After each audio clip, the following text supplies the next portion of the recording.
ನನ್ನ ತಂಗಿಯಾಗಿರುವಂತಹ ಶೂರ್ಪನಖಿ ನಮ್ಮ ಬಳಿಗೆ ಬೊಬ್ಬೆ ಇಡುತ್ತಾ ಬಂದು ಹೇಳಿಕೊಂಡ ವಿಚಾರ ದಂಡಕಾರಣ್ಯಕ್ಕೆ ಸಮೀಪವಾಗಿರುವ ಪಂಚಾವಟಿಯಲ್ಲಿ 3 ಮಂದಿ ಎದುರಾದಂತೆ, ಇಬ್ಬರು ಗಂಡು ಒಬ್ಬಳು ಹೆಣ್ಣು. ಯಾರು ಅಂತ ಕೇಳಲಿಲ್ಲ ಅವಳು. ಕೇಳಿದ್ದಾಳಂತೆ. ಯಾರಂತೆ ಅವರು?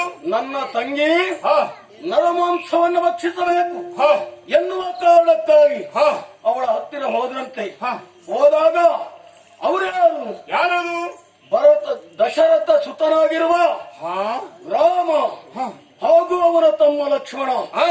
ನಡುವೆ ಇದ್ದವಳೆ ಆ ರಾಮನ ಹೆಂಡತಿಯಾಗಿರುವಂತಹ ಜಾನಕಿ ಅರ್ಥಾತ್ ಸೀತೆ. ಅವರು ಎನ್ನುವಂತಹ ವಿಚಾರ ನನಗೆ ತಿಳಿಯಿತು.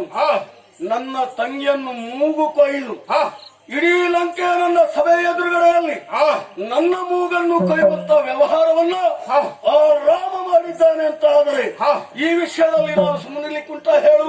ಈಗ ನಿನ್ನ ನಿರ್ಧಾರ ಏನು ಅಂತ ಬೇಕು? ನನ್ನ ನಿರ್ಧಾರ ಇಷ್ಟೇ. ಆ ರೂಪವತಿಯಾಗಿರುವಂತಹ ಸೀತೆ ಅವಳು ನನ್ನ ನಿವಾಸವನ್ನ ಸೇರ್ಬೇಕು. ಅದಕ್ಕಾಗಿ ಆ ರಾಮನ ಸತ್ಯನ್ನ ತರುವುದಕ್ಕೆ ನೀನು ಹೋಗ್ಬೇಕು. ಈಗ ನಾನು ಹೋಗಬೇಕು ಪಂಚವಟಿಗೆ. ಹೌದು, ರಾಮನ ಸತ್ಯವನ್ನು ತರಲಿಕ್ಕೆ. ರಾಮನ ಬಗ್ಗೆ ನೀನು ಏನು ತಿಳಿದಿದ್ದೀಯಾ?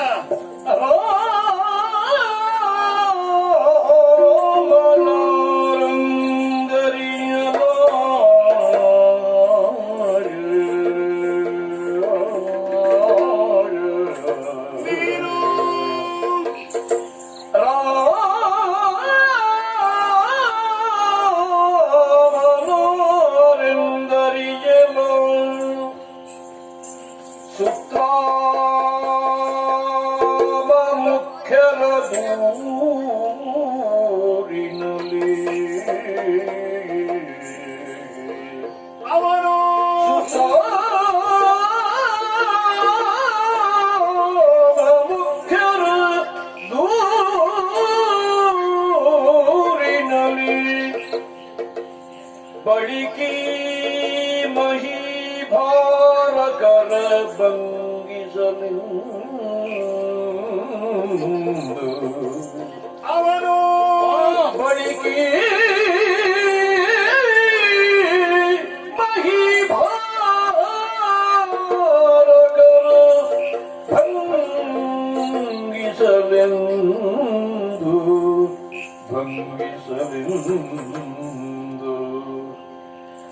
ನರನ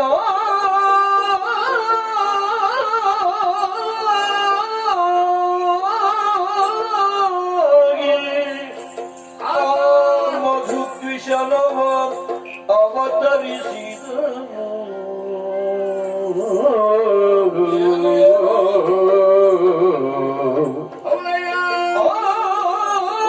ಮಧುದ್ವಿಷನವ ಅವತರಿಸಿದನು.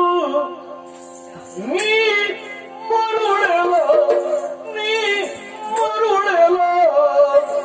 ಸುಲಭವೇ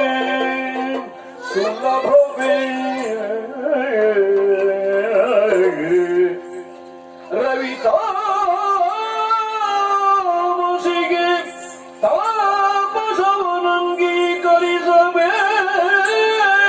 ತಾಪಸವನಂಗೀಕರಿಸಬೇಡೆಂದು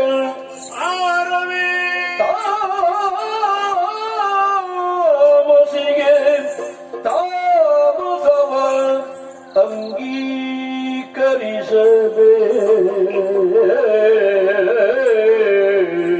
ಅಂಗೀಕರಿಸಬೇಡೆಂಬ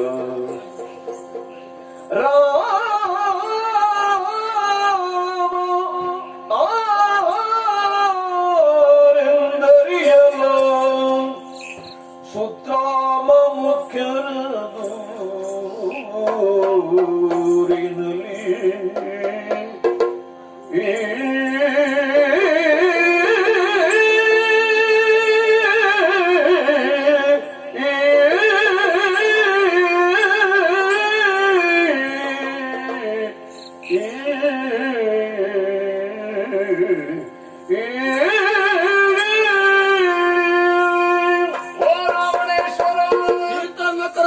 ನೀನು ಮುಂದಾಗಬೇಕು.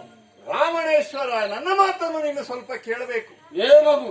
ನೀನು ಹೇಳಿದ ಮಾತನ್ನು ಕೇಳಿದ ಕ್ಷಣ ನಗಬೇಕು, ಅಳಬೇಕು ಎನ್ನುವುದೇ ನನಗೆ ಅರ್ಥವಾಗ್ತಾ ಇಲ್ಲ. ಕಾರಣ ನೀನು ತಿಳಿದ ಹಾಗೆ ಹಾ ದಶರಥನಂದನ ರಾಮ ಹಾ ಲಕ್ಷ್ಮಣರು ಅವನ ಪಂಚವಟಿಯಲ್ಲಿ ಇದ್ದಾರೆ. ಹ್ಮ್ ಅವರಿಂದ ನಿನ್ನ ತಂಗಿಗೆ ಹಾನಿಯಾಗಿದೆ. ಹೌದು ಆ ಸೀತೆಯನ್ನು ಎಳೆ ತರಬೇಕು ಎನ್ನುವುದಾಗಿ ನನ್ನಲ್ಲಿ ಹೇಳ್ತಾ ಇದ್ದೀಯ. ಹಾ ನಿನ್ನಲ್ಲಿ ಒಂದು ಪ್ರಶ್ನೆ ಅಲ್ಲ, ಹ್ಮ್ ನಿನಗೆ ನಾನು ತಿಳಿದ ವಿಚಾರವನ್ನು ಹೇಳ್ತೇನೆ ಕೇಳು. ಹಾ ರಾಮ ಅಂತ ಹೇಳಿದ್ರೆ ಏನು ಅಂತ ತಿಳಿದುಕೊಂಡಿದ್ದೀಯಾ ನೀನು? ಏನು ಹಿಂದೆ ಸುಮನಾಸಾದಿ ದೇವತೆಗಳೆಲ್ಲ ಸೇರಿ ಹಾ ಆ ನಮ್ಮ ವೈರಿ ಅಂತ ಹೇಳ್ತೀಯ ನೀನು. ಹಾ ಆ ಹರಿಯನ್ನೇ ಹೋಗಿ ಹ್ಮ್ ದೂರಿಕೊಂಡಾಗ ಹಾ ಆ ಹರಿಯು ಹ್ಮ್ ಭೂಮಿಯ ಮೇಲಿರುವಂತಹ ಹ್ಮ್ ಭೂಭಾರಕರನ್ನು ಮರ್ದಿಸುವುದಕ್ಕೋಸ್ಕರವಾಗಿ ಹಾ ನರನಾಗಿ ಅವತಾರ ತಾಳಿದವನು ಆ ರಾಮಚಂದ್ರ. ಓಹೋ ನೀನು ಸ್ವಲ್ಪ ಯೋಚಿಸು. ಹ್ಮ್ ಸೂರ್ಯನು ಕತ್ತಲೆಗೆ ಹೆದರುವುದುಂಟೆ? ಹಾ ಕತ್ತಲೆಯೇ ಸೂರ್ಯನನ್ನು ನೋಡಿ ಹೆದರಿ ಓಡುವ ಪರಿಸ್ಥಿತಿ ಇದು. ಹ್ಮ್ ಹಾಗೆಯೇ ರಾಮಚಂದ್ರ ಹಾ ಕೋದಂಡ ರಾಮ ಹ್ಮ್ ಎನ್ನುವಂತ ಬಿರುದನ್ನು ಹೊಂದಿದವನು ರಾಮಚಂದ್ರ. ಯಾಕೆ? ಹಾ ಎಲ್ಲರೂ ಹಿಡಿದದ್ದು ಕೋದಂಡವೇ. ಹೌದು ಆದರೆ ಕೋದಂಡ ರಾಮ ಅಂತ ಹೆಸರಿರುವುದು ರಾಮಚಂದ್ರನಿಗೆ ಬಿಟ್ರೆ ಹ್ಮ್ ಬೇರೆ ಯಾರಿಗೂ ಅಲ್ಲ. ಹಾಗೊಂದು ಪ್ರತೀತಿ ಹುಟ್ಟು ಅಂತ ಕೇಳಿದ್ದೇನೆ. ಹೌದಲ್ವೇನು? ಹಾ ಈಗ ನೀನು ಹೇಳಿದ್ದೆ ಹೇಗಾಯ್ತು? ಹಾ ಮರುಳುತನದ ಮಾತು ಇದಾಯಿತು. ಅಂದರ ರಾಮನನ್ನು ಎದುರಿಸುವುದು ಬಿಡು. ಹಾ ಅಲ್ಲಿ ಹೋಗಿ ನಾನೇನು ಮಾಡಬೇಕು? ಸೀತೆಯನ್ನು ಹೇಳ್ತರಬೇಕಾ? ಸೀತೆ ಯಾರೆಂದು ಮಾಡಿದ್ಯಾ?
ಹೋಗಬೇಕು ಅಲ್ಲಿ ರಾಮನ ಮಡದಿಯಾದಂತ ಸೀತೆಯನ್ನು ಎಳೆ ತರಬೇಕು. ಅವಳು ನಮ್ಮವಳಾಗಿ ಲಂಕೆಯಲ್ಲಿ ಇರಬೇಕು. ನೀನು ಯೋಚಿಸಿದೆ ತಪ್ಪು ಅಂತ ಹೇಳ್ತೇನೆ. ಯಾಕೆ? ರಾಮನೇ ಅವತಾರ ಪುರುಷ ಅಂತಾದ ಮೇಲೆ ಅವನ ಮಡದಿಯಾದಂತ ಸೀತೆ ಯಾರಂತ ಭಾವಿಸಿದ್ಯಾ ನೀನು? ಯಾರು ಒಬ್ಳು ಹೆಣ್ಣು ಅಲ್ವೇ ಅಲ್ಲ. ಮತ್ತೆ ನೀನು ತಿಳಿದ ಹಾಗೆ ಅವಳೊಬ್ಬಳು ನರನಲ್ಲ, ಅವಳು ಸಹ ಅವತಾರ ಪುರುಷನೇ. ಶ್ರೀಮನ್ನಾರಾಯಣನ ಮಡದಿಯಾದಂತ ಆ ಸಾಕ್ಷಾತ್ ಲಕ್ಷ್ಮಿಯೇ ಸೀತೆಯಾಗಿ ಕರಗಿಳಿದು ಬಂದಿದ್ದಾಳೆ. ಅವಳನ್ನು ಪಡೆದು ನೀನು ಮದುವೆ ಆಗ್ತೇನೆ. ಇದು ನಿನ್ನ ತಪ್ಪು ಕಲ್ಪನೆ. ಸೀತೆಯನ್ನು ಬಯಸುವುದೇ ತಪ್ಪು. ಒಂದು ವೇಳೆ ಅವಳನ್ನು ನೀನು ಬಯಸಿದೆ ಅಂತಾದ್ರೆ ಅವಳು ಹೋಗಿ ಅವಳನ್ನು ಹಿಡ್ಕೊಂಡು ಬಂದು ಬರುವುದು ನೀನು. ಆದ್ರೆ ನಿನ್ನ ಕೈಗೆ ಸಿಕ್ಕಿದ್ರು ಸಹ ಅವಳು ನಿನಗೆ ದಕ್ಕುವಳಲ್ಲ.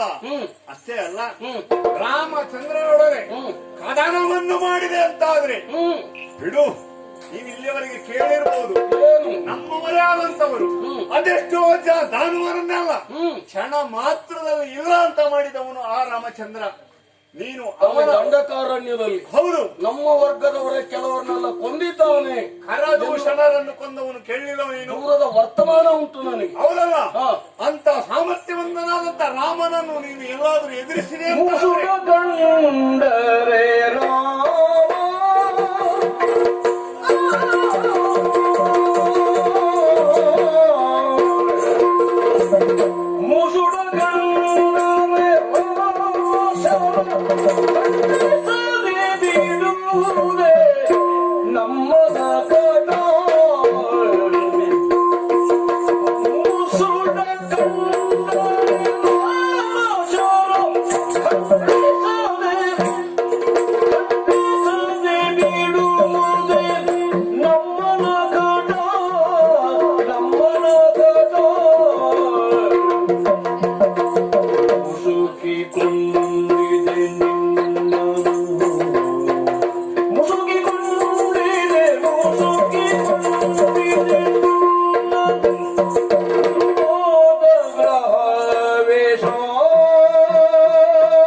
ಏನದು ನಿನ್ನ ಕತೆ? ಒಂದು ಕಾಲದಲ್ಲಿ ಹಾ ವಿಶ್ವಾಮಿತ್ರನು ಮಾಡುವಂತ ಯಾಗಕ್ಕಾಗಿ ಹಾ ಅದಕ್ಕೆ ಹಾಳು ಮಾಡುವುದಕ್ಕೆ ಹೋಗುವವರು ನಾವು.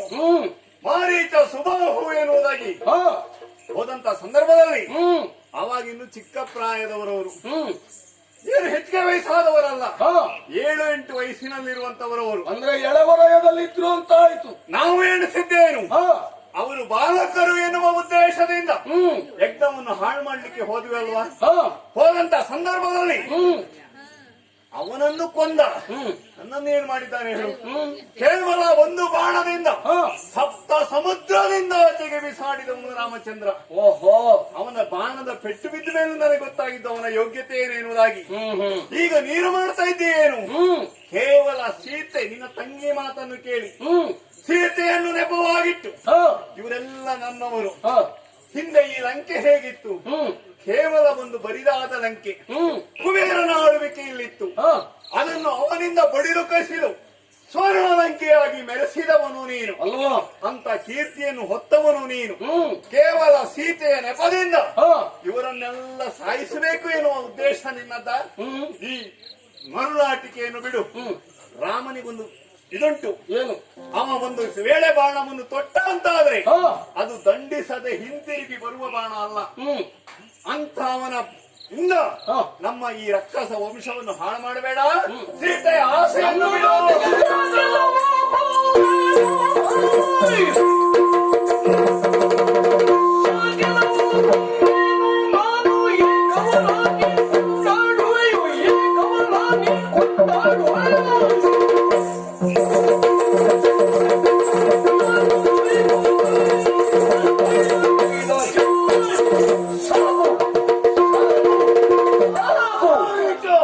ಸಾಕು ಮುಚ್ಚು ಬಾಯಿ ಅಂದೆ. ಏನು? ರಾಮನ ಬಾಳಕ್ಕೆ ಹುಸಿ ಇಲ್ಲ. ರಾಮ ಬಿಟ್ಟಂತ ಬಾಳ ಒಬ್ಬನನ್ನ ಕೊಂದು ಮರಳಿ ಹೋಗಿ ಸಮುದ್ರದಲ್ಲಿ ಸ್ನಾನ ಮಾಡ್ತದಂತೆ ನಾನು ಕೇಳಿದಂತ ವಿಷಯ. ಅವ ಏನು ಸಂಕಲ್ಪ ಮಾಡ್ತಾನೋ ಹಾ. ಅದನ್ನು ನೆರವೇರಿಸುವಂತ ಬಾಣ ಅಲ್ಲ ಅವನ ತಾಕತ್ತದು. ಹೌದಪ್ಪ, ಅವನ ಸಾಮರ್ಥ್ಯ ಅದು. ಅವನ ಬಾಣದಲ್ಲಿರುವಂತಹ ವಿಶೇಷತೆ ಆ, ಯಾರೊಬ್ಬರ ಬಾಣದಲ್ಲೂ ಇಲ್ಲ. ಹಾ. ಒಬ್ಬ ವಿರೋಧಿಯನ್ನ ಕೊಂದು ಹಾ. ಮರಳಿ ಬಂದು ಅವನ ಬತ್ತಳಿಕೆಯನ್ನು ಸೇರ್ತದಂತೆ. ಹೌದಾ? ಇಂತಹ ವಿಷಯಗಳನ್ನು ಆ. ಅಂದು ರಾಮನಿಂದ ಘಾತನಾಗಿರುವಂತ ನೀನು ಆ. ನನಗೆ ಬೋಧಿಸುತ್ತಾ ಇದ್ದೀಯ. ಆ, ಈಗ ನಿನಗೆ ತಿಳಿಸ್ತೇನೆ ಮಾವ. ಏನು? ಸಂಬಂಧವನ್ನ ತೊರೆದು ಆ, ನಾನು ಹೇಳ್ತಾ ಇರುವುದು ಆಜ್ಞೆ ಮಾಡ್ತಾ ಇರುವುದು ಆ, ನೀನೇ ಹೋಗಿ ಸೀತೆಯನ್ನ ತರುವುದು ಬೇಡ. ಆ, ಸೀತೆಯನ್ನ ಲಂಕೆಗೆ ಹೇಗೆ ತರಬೇಕು ನನಗೆ ಗೊತ್ತುಂಟು. ಆದ್ದರಿಂದ ಆ, ನೀನು ಒಂದು ಜಿಂಕೆಯಾಗಿ, ಆ. ಅದು ಬಂಗಾರದ ಬಣ್ಣದ ಜಿಂಕೆಯಾಗಿ ಆ. ಪಂಚವಟಿಗೆ ಹೋಗ್ಬೇಕು. ಹೋಗ್ಲಿಲ್ಲ ಅಂತಾದ್ರೆ ಹೋಗಲಿಲ್ಲ ಏನು? ನನಗೆ ಈ ಕೆಲಸ ಮಾಡ್ಲಿಕ್ಕೆ ಮನಸ್ಸಿಲ್ಲ ಅಂತಾದ್ರೆ ನನ್ನ ಮಾವ ಎನ್ನುವ ಕಾರಣಕ್ಕೆ ಮರ್ಯಾದೆಯನ್ನು ಕೊಟ್ಟೆ ಇರುವವರೆಗೆ ನನ್ನನ್ನು ತಿಂದು ಬದುಕ್ತಾ ಇರುವವನು ನೀನು. ಹೋಗುವುದಿಲ್ಲ ಅಂತಾದ್ರೆ ಹಿಡಿದ ಇವನ ಕೈಯಲ್ಲಿ ಸಾದರಿಂದ ಇವನ ಕೈಯಲ್ಲಿ ಸಾವುದಕ್ಕಿಂತ ರೋಗವನ ಬಾಣದಿ ಬಡಿದೆ ನಾದರೆ ರೋಗವನ ಬಾಣದಿ ಬಡಿದೆ ನಾದರೆ ದಿವಿಜ ಲೋಕವ ಬಾರಿಸುವ ಶ್ರೀರಾಮ ತನಗೆಂದು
ಸ್ವಲ್ಪ ವಿಚಾರವನ್ನು ಮಾಡುವುದಕ್ಕೆ ನನಗೂ ಸ್ವಲ್ಪ ಸಮಯಾವಕಾಶ ಬೇಕು.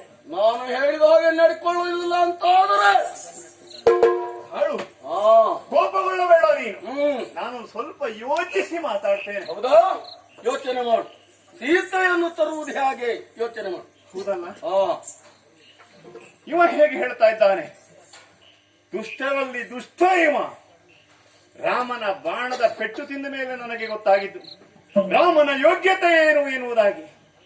ಈಗ ಹೇಳ್ತಾ ಇದ್ದಾನೆ, ಸೀತೆಯನ್ನು ಕರೆತರದೇ ಇದ್ದರೆ ನನ್ನ ಶಿರಚ್ಛೇದವನ್ನು ಮಾಡುತ್ತೇನೆ ಎನ್ನುವುದಾಗಿ. ಇವ ಯಾರು? ಇವ ಒಬ್ಬ ಪಾಪಿ.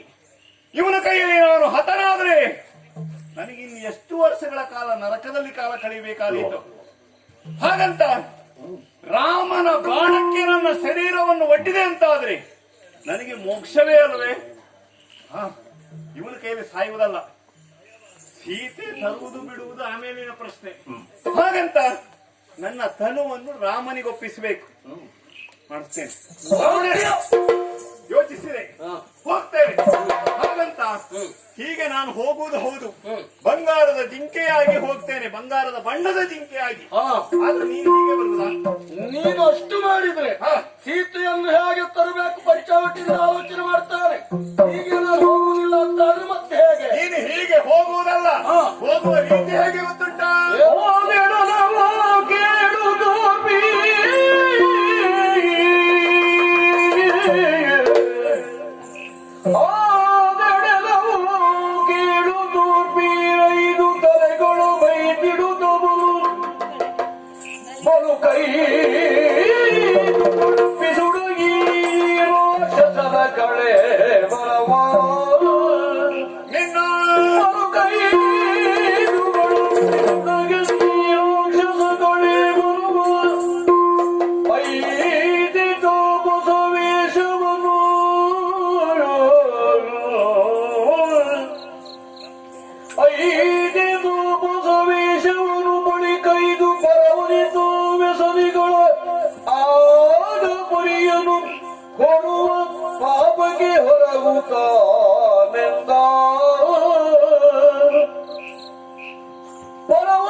ಸೀತೆಯನ್ನು ತರಬೇಕು ಎನ್ನುವುದು ನಿನ್ನ ದೃಢವಾದ ನಿಶ್ಚಾರ. ಖಂಡಿತ ತರುವುದಕ್ಕೆ ಸಹಾಯ ನಾನು ಮಾಡುತ್ತೇನೆ. ಹಾಗಂತ ಬರುವ ಕೆಲಸ ನಾನು ಮಾಡುವುದಿಲ್ಲ.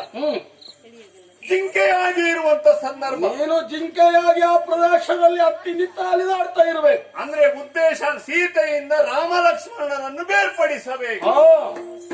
ಆ ಕೆಲಸವನ್ನು ನಾನು ಮಾಡ್ತೇನೆ. ಆದರೆ ಸೀತೆಯನ್ನು ತರುವ ಕೆಲಸ ನಿನ್ನದು ಅಂತ ಹೇಳಿದೆ. ಆದ್ರೆ ಈ ರೀತಿ ಬಂದ್ರೆ ಆಗ್ತದಂತ ಮಾಡಿದೀಯಾ? 20 ತೋಳು 10 ತಲೆ ಅದನ್ನೆಲ್ಲ ಎತ್ತಿ ಬದಿಗಿಡು. ನಿನ್ನ 20 ಕೈಯೂ ಅಗತ್ಯ ಇಲ್ಲ, ನಿನ್ನ 10 ತಲೆಯೂ ಅದರ ಅಗತ್ಯ ಇಲ್ಲ. ಮತ್ತೆ ನಿನ್ನ ಈ ತಾನವ ಸ್ವರೂಪ ಇದನ್ನು ನೋಡಿದ ಕ್ಷಣ ಯಾರೂ ಅಲ್ಲಿ ನಿಲ್ಲುವವರಲ್ಲ. ಹಾಗಾಗಿ ನಿನ್ನ ಈ ರೂಪವನ್ನೇ ಮರೆಸಬೇಕು. ಬರುವುದಿದ್ರೆ ಹೇಗೆ? ಎಲ್ಲರನ್ನು ಮೋಸ ಮಾಡ್ಲಿಕ್ಕಿರುವುದೇ ಒಂದು ವೇಷ. ನಾವು ಹೇಗಿದ್ದರೂ ಮಾಯಾವಿಗಳು, ಏನು ಬೇಕಾದ್ರೂ ವೇಷವನ್ನು ಧರಿಸುವಂತ ಸಾಮರ್ಥ್ಯ ನಿನಗುಂಟು.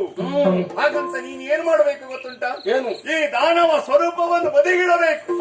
ಬದಿಗಿಟ್ಟ ಮೇಲೆ ಅಲ್ಲಿ ಬರುವುದೇ ಹೇಗೆ? ಋಷಿ ಮುನಿಗಳ ಅವತಾರ ಅಂದ್ರೆ ಬ್ರಾಹ್ಮಣರ ಅವತಾರ. ಅದನ್ನು ಧರಿಸಿ ಬಂದು ಆಮೇಲೆ ಹೇಗೆ ಕೆಲಸ ಮಾಡಬೇಕು ಅದನ್ನು ನಾನು ನಿನಗೆ ಹೇಳ್ಕೊಡುವುದಲ್ಲ. ಈ ಕ್ರೂರ ಸ್ವರೂಪವನ್ನು ಬದಿಗಿಟ್ಟು ಆ ಸಾಧು ಸ್ವರೂಪದಿಂದ ಬಾ, ರಾಮ ಲಕ್ಷ್ಮಣರನ್ನು ನಾನು ಬೇರ್ಪಡಿಸಿ. ಇದಕ್ಕೆ ಹೇಳುವುದು ನಿನ್ನಂತ ಹಿರಿಯ ತಲೆ ಒಂದು ಬೇಕು. ನೀನು ಕೊಟ್ಟ ಸಲಹೆ ಸರಿ ಉಂಟು. ಇದೇ ರೂಪದಿಂದ ಹೋದರೆ ಅವಳು ಬೆದರುವುದು ಅಲ್ಲ, ಬೊಬ್ಬೆ ಹೊಡೆಯುವುದು, ಅದು ರಾಮ ಲಕ್ಷ್ಮಣನಿಗೆ ಗೊತ್ತಾಗುವುದು. ಹೌದಪ್ಪ, ಸುಮ್ಮನೆ ಕಾಲ ವ್ಯರ್ಥ ಅಲ್ಲಿ ಕೋಲಾಹಲ ಉಂಟಾಗಿ. ಆದ್ದರಿಂದ ನೀವು ಹೇಳಿದ ಹಾಗೆ ಅದೇ ರೂಪದಲ್ಲಿ ನಾನು ಸಾಗಿ ಹೋಗ್ತೇನೆ.